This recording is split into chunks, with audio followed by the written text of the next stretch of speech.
Bismillahirrahmanirrahim. Assalamualaikum warahmatullahi wabarakatuh. Perkenalkan, nama saya Zeni Damesari dengan NIM 2442031175 dari Program Studi Pendidikan Agama Islam Fakultas Agama Islam Universitas Muhammadiyah Palangkaraya.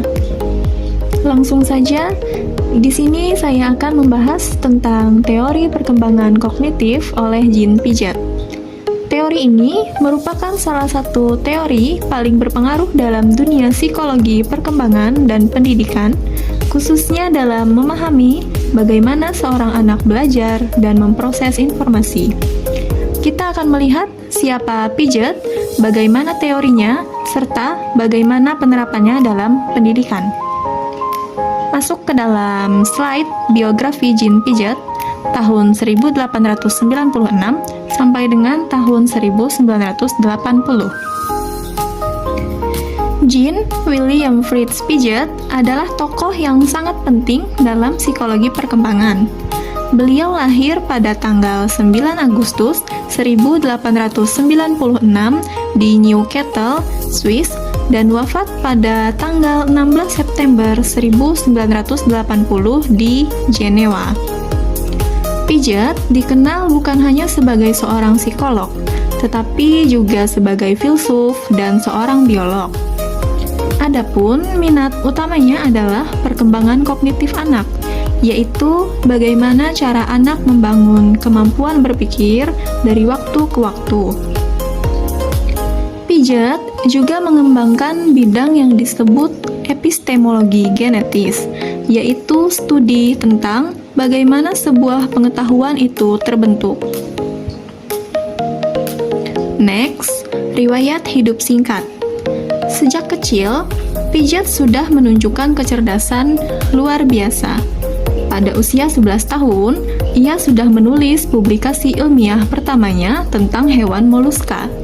Saat kuliah di University of Newcastle dan melanjutkan studi ke Paris, ia semakin tertarik pada psikologi anak. Di Paris, ia melakukan penelitian tentang bagaimana anak menjawab pertanyaan yang mengukur logika dan penalaran mereka.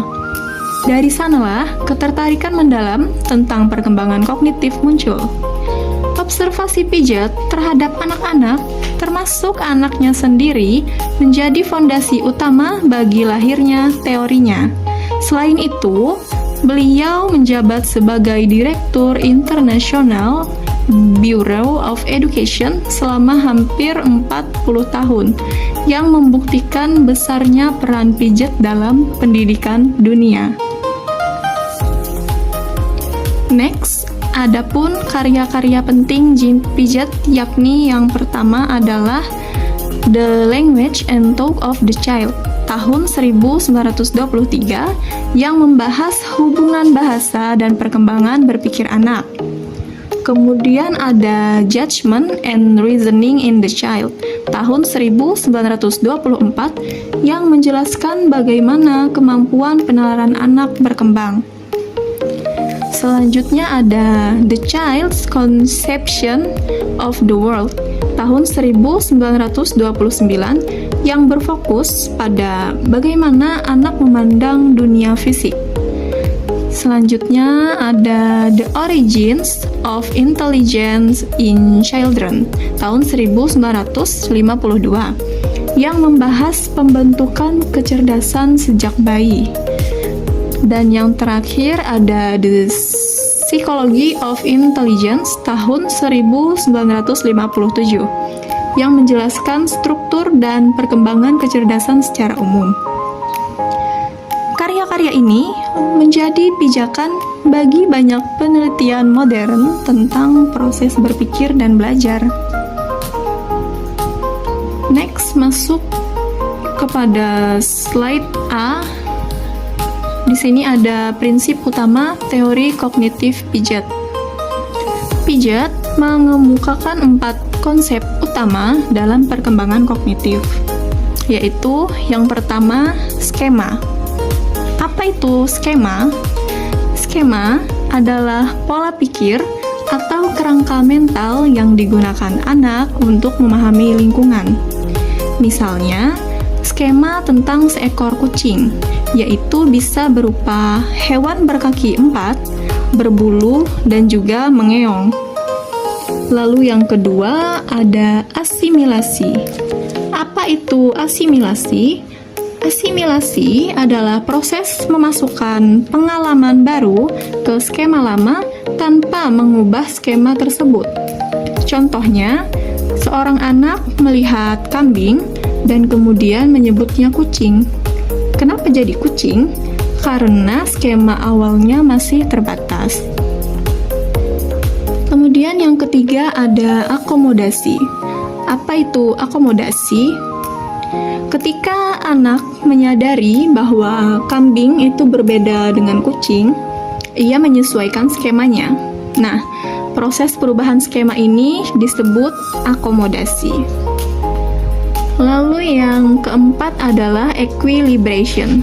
Anak akan selalu berusaha mencapai keseimbangan antara asimilasi dan akomodasi. Proses mencari keseimbangan inilah yang mendorong perkembangan kognitif. Lalu yang B, tahap-tahap perkembangan kognitif. Yang pertama adalah tahap sensori motor, yakni di rentang usia 0 sampai dengan 2 tahun.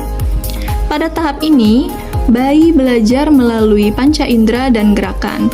Mereka memahami dunia lewat sentuhan, pendengaran, penglihatan, dan aktivitas fisik.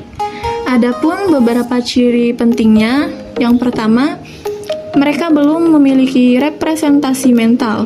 Artinya, mereka belum bisa membayangkan sesuatu secara abstrak. Kemudian, perilaku mereka masih refleksif pada awalnya, lalu berkembang menjadi tindakan yang lebih terkoordinasi. Lalu, pencapaian penting di tahap ini adalah munculnya objek permanens, yaitu pemahaman bahwa benda tetap ada meskipun tidak terlihat. Contohnya, bayi mulai mencari mainan yang disembunyikan di balik bantal. Kemudian yang kedua ada tahap praoperasional, yakni di rentang usia 2 sampai dengan 7 tahun. Di tahap ini, perkembangan bahasa meningkat pesat. Anak mulai menggunakan simbol seperti kata, gambar, dan permainan pura-pura. Ciri-cirinya, yakni anak masih egosentris, yaitu kesulitan melihat dari sudut pandang orang lain. Mereka juga belum memahami konsep konservasi. Misalnya, mengira air dalam gelas tinggi lebih banyak daripada air dalam gelas pendek, walaupun volumenya sama. Cara berpikir mereka masih intuitif dan belum logis, sehingga sering mengambil keputusan berdasarkan tampilan luar. Kemudian yang ketiga, tahap operasional konkret, yakni di rentang usia 7 sampai dengan 11 tahun. Pada tahap ini, anak akan mulai berpikir logis, asalkan objeknya nyata atau konkret. Kemampuan yang berkembang berupa mereka sudah memahami konservasi, yaitu memahami bahwa jumlah tidak berubah meskipun bentuk wadah berbeda. Anak mampu melakukan klasifikasi, misalnya mengelompokkan benda berdasarkan warna, ukuran, atau bentuk.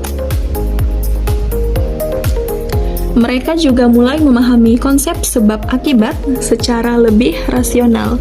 Meskipun begitu, mereka belum bisa berpikir abstrak atau memproses ide-ide yang tidak dapat dilihat langsung. Kemudian yang keempat adalah tahap operasional formal, yakni di rentang usia 12 tahun ke atas. Dalam tahap ini, anak remaja sudah mampu berpikir secara abstrak. Kemampuan yang muncul yakni dapat memikirkan kemungkinan atau situasi hipotetis, mampu berpikir deduktif, yaitu menarik kesimpulan dari prinsip umum, dapat membuat perencanaan, memecahkan masalah, dan mempertimbangkan berbagai alternatif solusi. Tahap ini menandai kemampuan berpikir seperti orang dewasa. Selanjutnya, kelebihan teori jin pijat. Teori pijat memiliki banyak kelebihan, di antaranya menjelaskan dengan sangat jelas bagaimana perkembangan berpikir terjadi secara bertahap. Lalu menekankan bahwa anak adalah pembelajar aktif, bukan pasif. Kemudian, tahap-tahap perkembangan membantu guru menentukan metode mengajar yang sesuai usia. Dan banyak konsep pijat terbukti lewat penelitian seperti konservasi dan egosentrisme. Teorinya ini menjadi inspirasi bagi teori konstruktivisme modern, yaitu teori yang melihat belajar sebagai proses membangun pengetahuan. Namun, teori ini juga memiliki beberapa kekurangan. Di antaranya, tahapannya dianggap terlalu kaku, padahal perkembangan anak tidak selalu seragam. Pijat cenderung meremehkan kemampuan anak kecil karena alat tesnya dulu belum sensitif. Pengaruh lingkungan sosial dan budaya kurang diperhatikan, yang kemudian disempurnakan oleh teori Vygotsky. Penelitiannya awalnya hanya pada anaknya sendiri, sehingga sampelnya kurang luas dan kurang cocok untuk menjelaskan perkembangan kognitif pada remaja akhir hingga dewasa. Lanjut, adapun kontribusi Jean Piaget dalam dunia pendidikan ini sangat besar, diantaranya menjadi dasar bagi kurikulum PAUD dan SD, kemudian mengubah pandangan bahwa anak bukanlah miniatur orang dewasa, tetapi memiliki cara berpikir unik sesuai tahapnya. Lalu mendorong metode pembelajaran aktif seperti eksplorasi, eksperimen, dan aktivitas langsung, dan membentuk dasar teori konstruktivisme yang digunakan sampai sekarang. Lanjut, adapun saran penerapan dalam pendidikan. Dalam praktik pendidikan, teori pijat dapat diterapkan dengan cara yakni menyesuaikan materi dengan tahap perkembangan siswa. Misalnya, anak usia SD belajar dengan benda konkret sebelum masuk ke konsep abstrak. Kemudian menggunakan pembelajaran berbasis aktivitas seperti praktik langsung, percobaan, atau permainan edukatif.